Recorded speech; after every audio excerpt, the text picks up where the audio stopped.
let's picture this. The frontispiece of the Diamond Sutra print from way back in 868 AD. It's like a visual guide to the ideas within the text itself. I'm picturing it going. Okay, so we have Buddha in all his wisdom just sitting on this throne. But it's not just any throne, it's a lion throne, which symbolizes his role as the spiritual king. You know, a conqueror of ignorance. Okay, so we've got Buddha as a spiritual king. Yeah.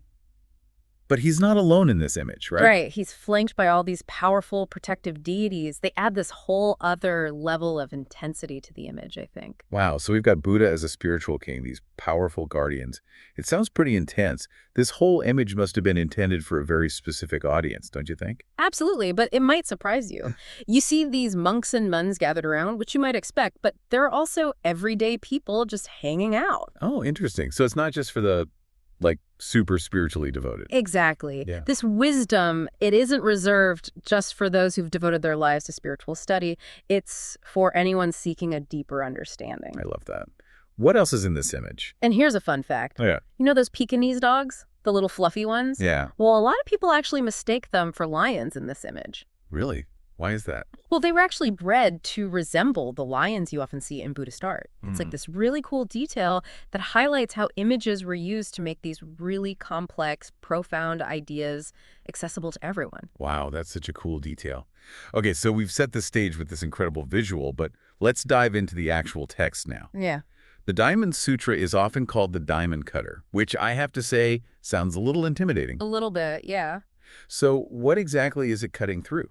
Well, it's all about cutting through illusions. Illusions, like what? Specifically, it's going after these three types of doubt that can really cloud our understanding. Okay.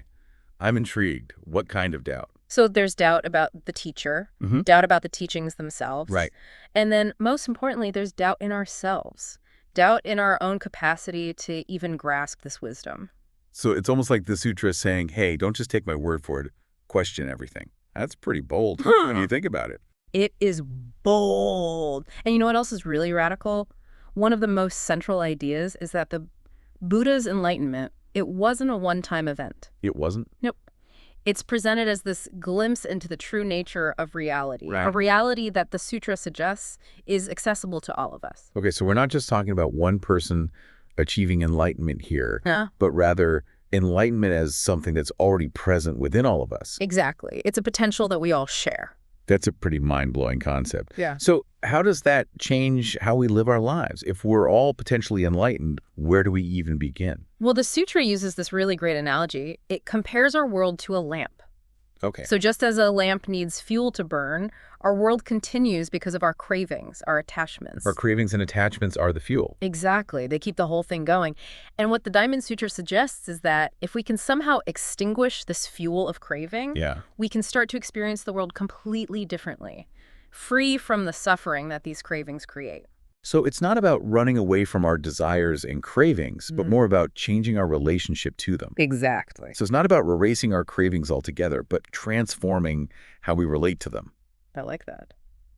But how do we actually do that? How does the Diamond Sutra guide us on this path? Well, it introduces this concept called skandhas. It's kind of a mouthful. It does, okay.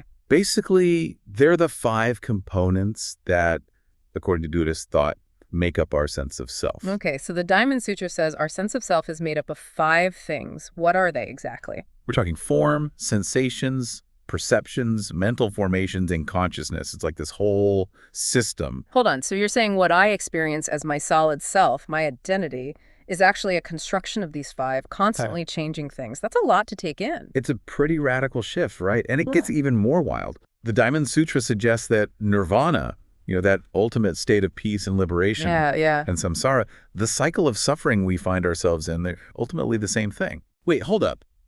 How can ultimate peace be the same as suffering? That doesn't make any sense. It's all about perspective. Think of it like looking at a map of a city. Okay. From one view, it's just lines and colors, right? Right. But from another, it represents places you've been, experiences you've had.